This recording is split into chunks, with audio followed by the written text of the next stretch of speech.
Charlotte, we clap to sync our sound, and we clap because we are awake and here. So let's clap again for everybody being here. Welcome. Our mission here is to nurture a deep and mature experience of God through the practice of unity principles. And simply put, as our congregation had put together our vision, it is to love, grow, and serve. That is succinct and beautiful and filled with meaning. So I'm Reverend Pat Dre, and I'm glad that you chose to be with us here this morning at Unity of Charlotte. It is a chilly morning. It means to us that fall has arrived, at least in terms of the season, but also aren't those leaves extraordinary? They're just beautiful. So with the sun coming down through the leaves and the crispness of the morning, I know you were exhilarated as I was.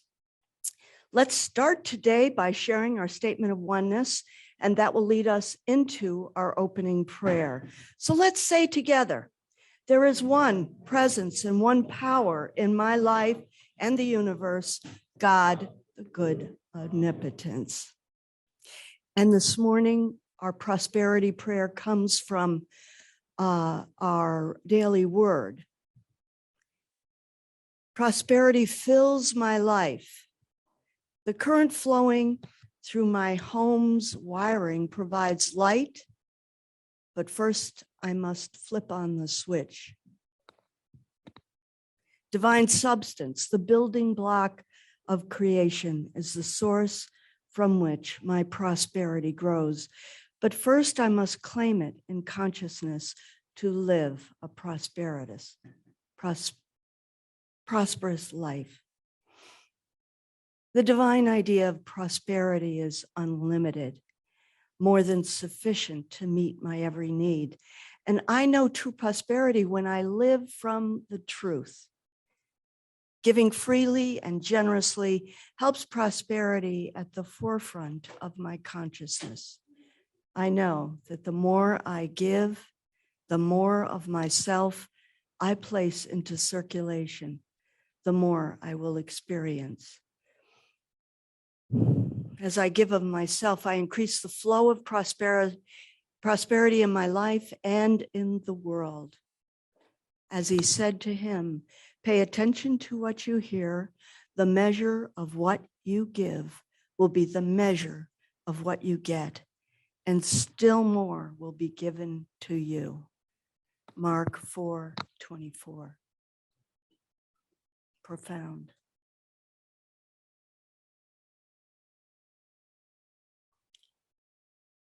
Let us join together in a prayer for our minister. Together, we affirm that we are, you can join me in this. Is it up? It's not up just yet. I will say it then. Together, we affirm that we are calling in and are ready to receive another wonderful minister who is heart-centered, wise, sincere, humorous, collaborative, and who openly walks the spiritual path of love, growth, and service. And so it is. I'm reminded this morning of one of the principles of the 5 principles of unity. I have a new grandchild. She is beautiful. She is 3 weeks old, and she was very big for her little mama. And therefore, using modern technology, they scooped her out, and she was beautiful and healthy, and she's happy. And I'm reminded that my daughter, who had quite a bit of difficulty in getting pregnant, who so wanted a second child, kept the faith and kept the idea alive. And now the new idea of little Frances Evelyn named after my grandmother, her great-grandmother, is enjoying life, and she seems quite happy and contented with it. Many newborns take quite a while to adjust, but she has adjusted very nicely. And I'm reminded that creation is the nature of God, and our nature is creation as well, since we are made from the very same stuff as the divine. And that what we believe in, what we hold in our thoughts, what we take action on comes into expression, often at the level at which we desired or even better. And so we're grateful for the 5 principles to remind us of the things that are the principles of unity, the things that drew us to this teaching. Welcome to those of you who are joining us today in person and via Zoom. I usually note the traffic on my way to church in the morning, and it was very sparse. I figured a lot of people were huddling down under the covers. But look at this wonderful crowd here at church. So we're appreciative however you have chosen to join us, and we love it when you stay on our link when you're on early to join in the conversation. And following service today, as you know, we have our town hall meeting where we'll bring you up to date with the latest happenings here at Unity of Charlotte. And if you or anyone you know is in need of prayer, you can place a prayer request through our website, or you can dial up Unity Now Pray. That's 800 Now Pray for a personal affirmative prayer. And for our announcements, just the reminder to those of you on Zoom to stay with us. Our town hall meeting will be right after the service in this room, live and on Zoom. And also, the book club will meet next week, November 21st at 11:30 a.m. to discuss Eric Butterworth's classic, Living in the Flow. And the affirmative prayer and meditation meets on Tuesday evening at 7:15, and it is a wonderful experience of alignment and prayer for a very grand idea, because we at Unity have grand ideas for making the world work for everyone. Please do join us. It's a wonderful experience. And the Path of Initiation meets on Wednesdays at its regular time from 1 p.m. To 2:30 p.m. The Path of Initiation is a wonderful book where the ideas align very much with Unity Truth and also with Myrtle Fillmore's book on healing letters. So do join us for that. And if you want to talk about it, Barbara Rolfe is available to talk with you anytime, so you know a little bit more about that. And certainly people in the class, including myself, would be happy to share with you. The men's group meets in person at church on the 2nd and 4th Wednesdays here at the church at 9:30 a.m. And the Course in Miracles meets Thursday at 9:30 on Zoom. All of those links are at our website, so you can easily access that information. We have a wonderful guest speaker today. And those of you who have been at Unity for quite a number of years know her and know her well. She's a bright light. Since I'm a more recent comer, I just had the pleasure of chatting with her this morning, and I wonder where I have been until now. We have with us Patrice Gaines, who is a best-selling author of she has a number of books. The one that you may have heard of the most is Laughing in the Dark. I think it's a must-read for me now that I have heard about it. And Call Me by My Name, is that Say Their Name, which is her more recent book. She is a warm, wonderful person aligned with our teachings and dedicated to service, clearly understanding how sharing your gifts makes a difference in the world and brings your light to shine more brightly. Please give a warm welcome to a bright light, Patrice Gaines.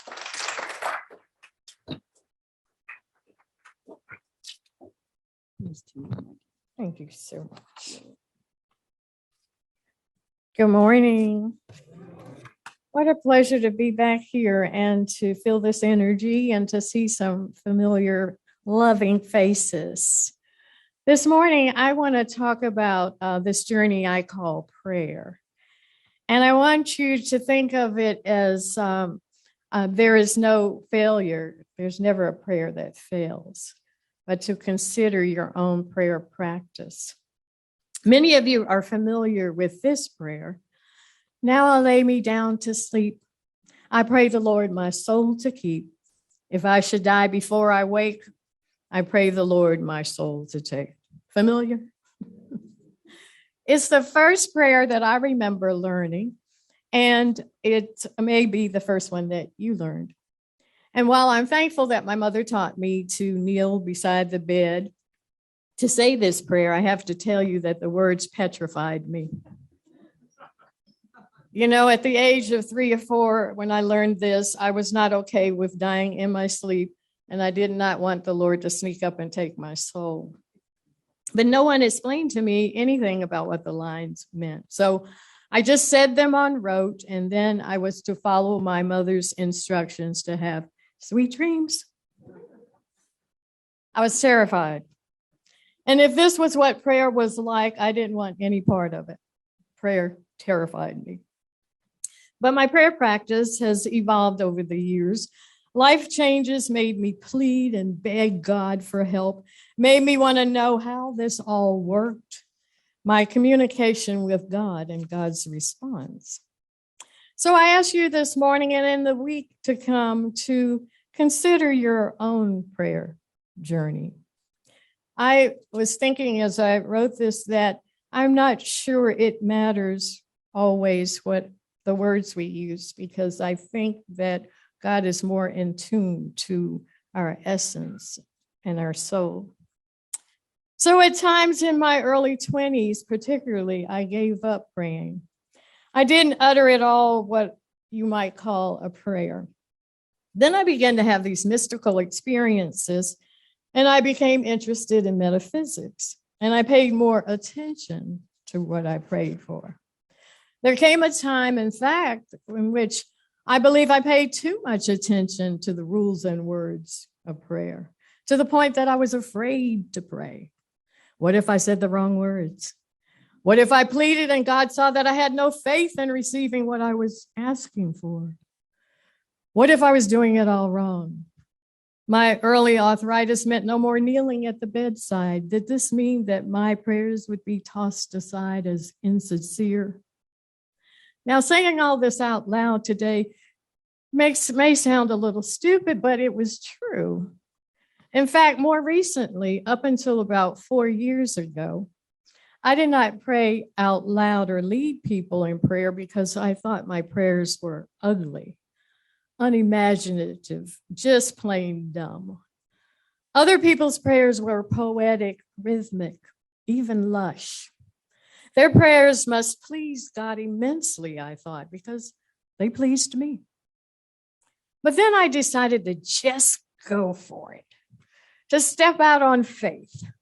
I prayed out loud and I let the words fall where they may. I stuttered and stumbled and I talked myself into corners where I had no words to get out. So I just said, oh, well, and released myself from the self-criticism, and I let it flow, which is what prayer should do, flow.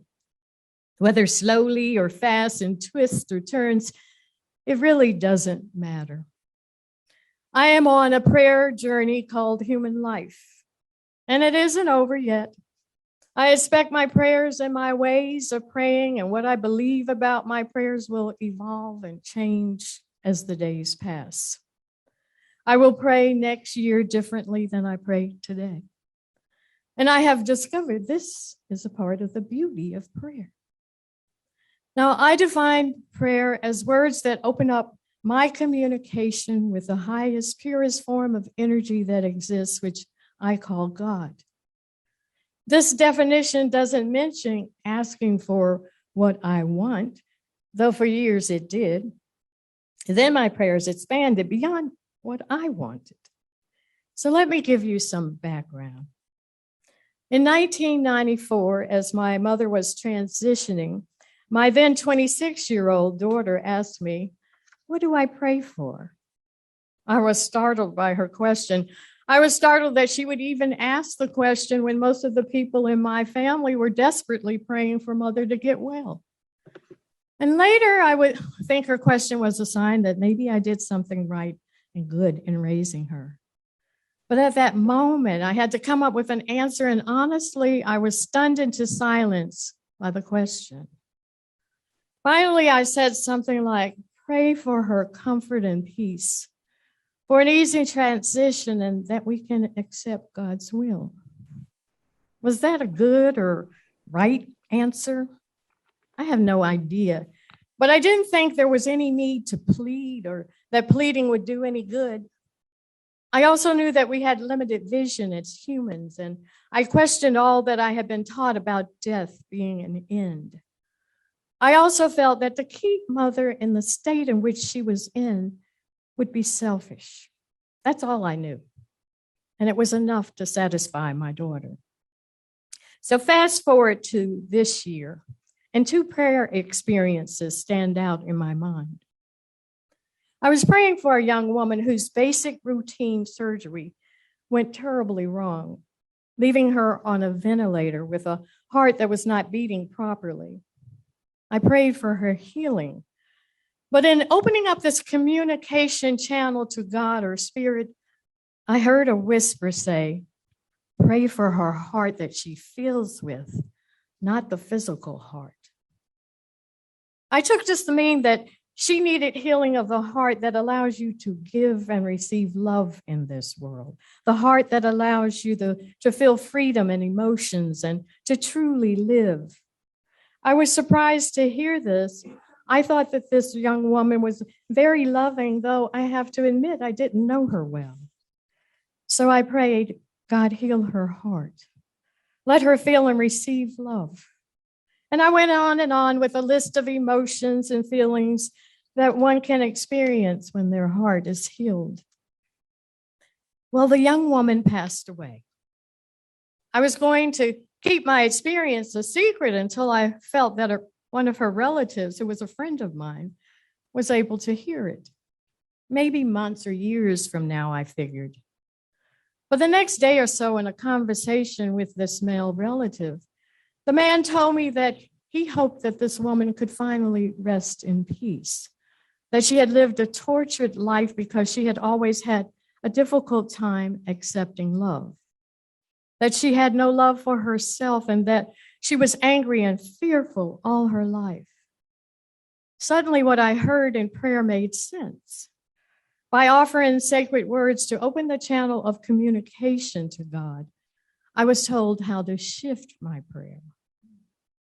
Sometimes you have to be willing to shift your prayer. Was this young woman repairing a karmic debt by leaving? Did I want to stand in the way or use my energy to try to block any way of her soul's desire? I have no idea. Or could I simply exist in the space of grace that allows prayers to shift? Today, I can say, as far as I am concerned, the young woman is healed. But this was a conclusion that I reached also through learning on my prayer journey. The idea that someone is healed after leaving their human body. When Juanita Costin, a beloved member of Unity, who many of you knew, was ill, someone called together a prayer group. They prayed for an easy transition, for comfort and her peace. Now, these were not their exact words, but the essence of them as I remember them. I was not comfortable with that sentiment. I felt called to pray for her healing, so I asked God about this in prayer. "What am I to pray for?" I asked. "Pray for her healing," I heard the whisper say. Then I heard, "You were standing in the gap." And I sensed that someone always had to stand in the gap to pray the unbelievable prayer, the one that sometimes even the prayer believes will not be answered because she does not understand what she is asking for. I prayed for Juanita's healing, and she died. The Sunday after her passing, I was in my church where my pastor asked for prayer requests, and he mentioned Juanita, and a friend of mine whispered, "She has passed." Before my pastor could say anything, my mouth yelled, "She received the ultimate healing." And so it is. What we call death is the ultimate healing. But the human part of me did not pray for that kind of healing. That was not what my ego thought I was doing, standing in the gap. Oh no, I was praying something different from everybody else. In some way, I know this was pleasing to my ego to see myself as different, a true believer. But Juanita taught me something, even after she left her body. And this is an aside. Juanita came to visit me the night after she passed. It was a joke, her joking. I had told her on one of my last visits that I was going to scream her name whenever I needed her. And if you all, you knew Juanita, this will not surprise you because she responded as flippantly as she could. "You won't have to call me because I'll already know you want me and I'll just show up. I might call you." So that night as I slept, I woke up suddenly because I heard Juanita screaming my name, "Patrice, Patrice," and laughing. She stood at my bedside with her sister who had passed before her. I said, "I know what you're doing, girl," and I laughed. Of course, she was proving to me that I did not have to call. She was adding a tinge of Juanita humor by calling me instead. I went back to sleep. And I recognized later that the gift of the visit and the lessons all were a result of my prayer. My friend Pat, who is really the person who got me to thinking about prayer as a journey recently, says Spirit told her, "Patrice prays by being open to receiving answers. Most pray by offering solutions." She told me this after I told her about my second prayer experience I want to mention. My sister Sandra was diagnosed with bone cancer. The diagnosis hit me hard. I was in bed praying so passionately one night that I felt I had created a cocoon around me. I slipped into another state. Maybe I was just falling asleep. The next morning, when I went into the bathroom, I heard and felt this gush of wind blow. It seemed to come from all over my body and had this whoosh sound. And I heard a whisper say, "This is your sister's cancer leaving her body." I thought, well, that's interesting, but I'm not going to say a word to anybody about this. After her doctor's visits, my sister usually had a habit of calling me and the sister who is my roommate. And she would tell us how the visit went.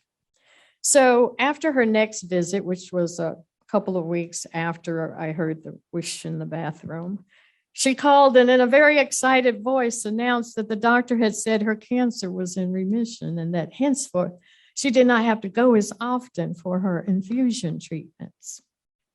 I decided to tell her about my experience with prayer. So I told her about the night I prayed vehemently, my sense of slipping away and the whoosh and the whisper. And she said, "When did this happen?" I said, "About 2 weeks ago." And she said, "Let me tell you what happened to me about 2 weeks ago." She said, "I was asleep and I woke up and you were standing by my bed with all these other people. I didn't recognize anybody but you. And since you were up front, I figured it was okay. And I went back to sleep," she said.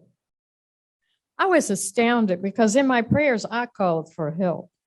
I mean, I called every angel and every angel group and spirits and Jesus the Christ and ancestors and spirit guides.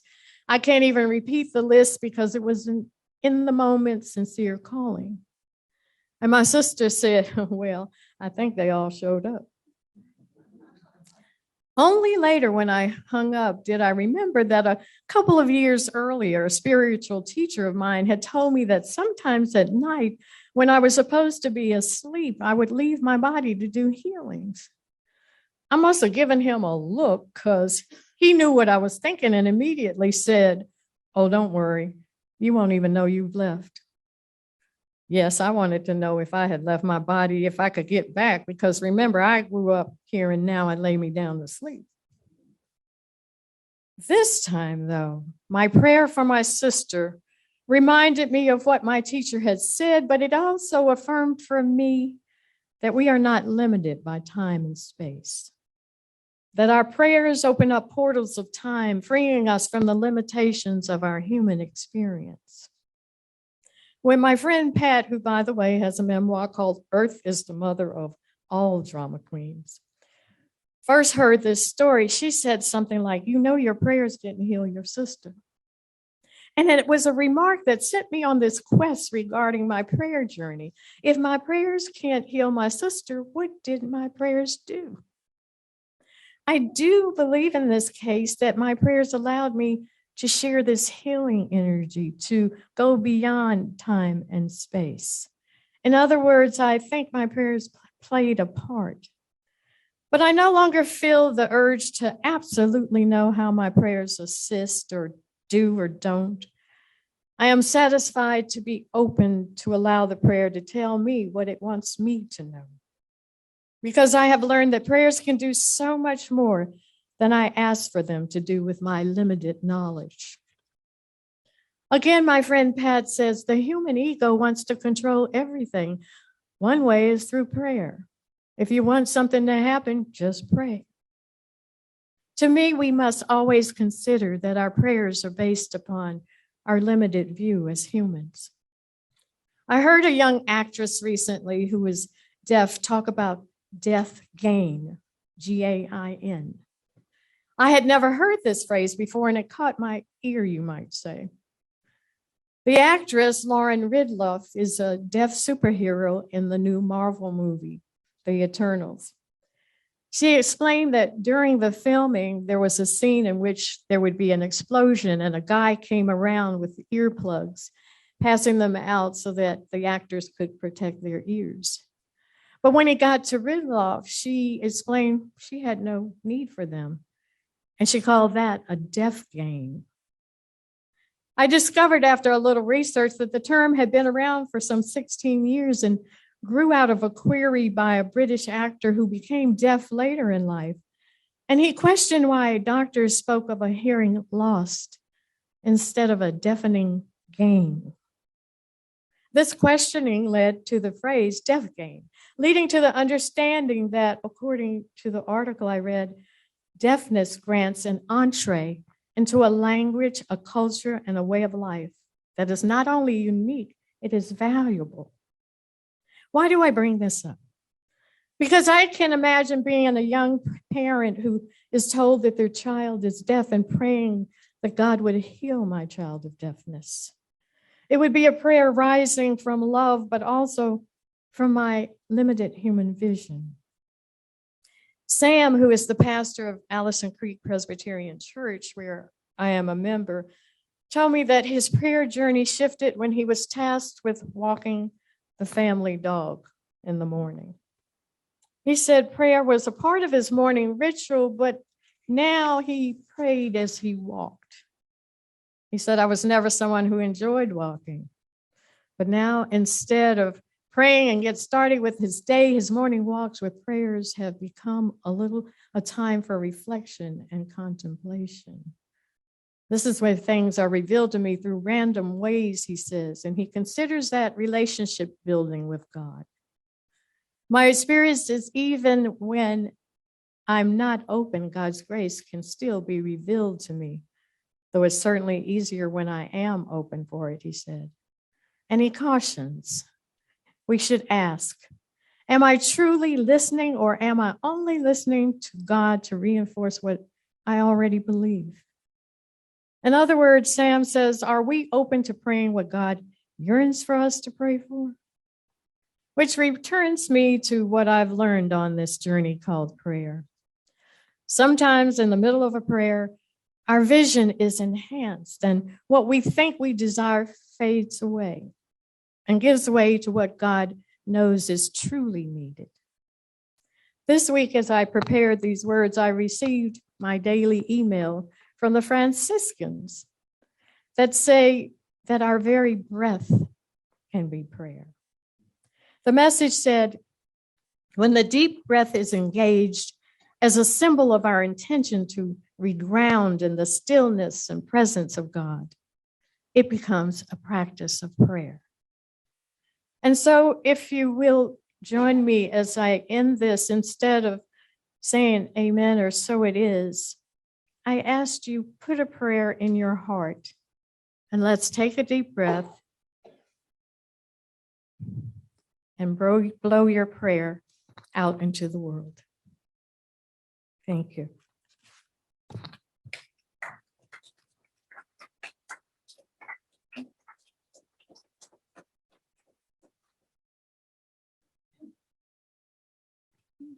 Thank you very much.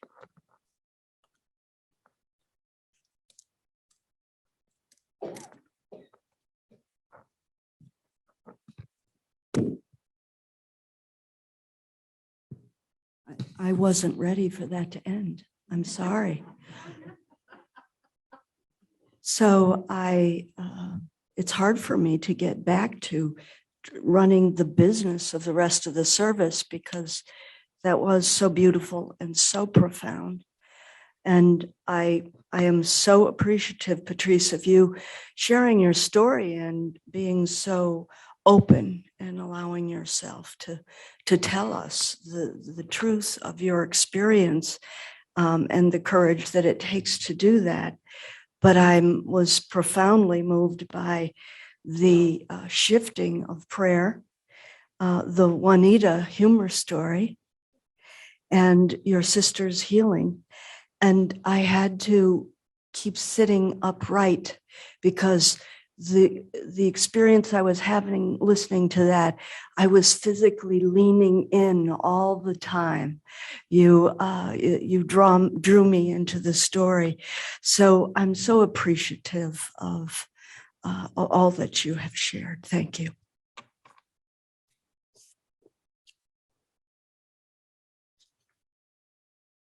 It's now time for our offertory, and we are so grateful for technology today that allows us to handle our circulation so well.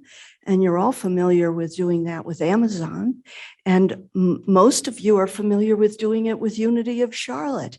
So we don't pollute, though, based on, as my husband reminded me, I'm a great Amazon fanatic. And he says to me, I understand it's very bad for the earth. I said, yes, but they're working on it. So we are grateful for the law of circulation and for your sharing of your time treasure talent with a Unity of Charlotte. And at our town hall meeting, you'll hear a little more of the update of how we are doing.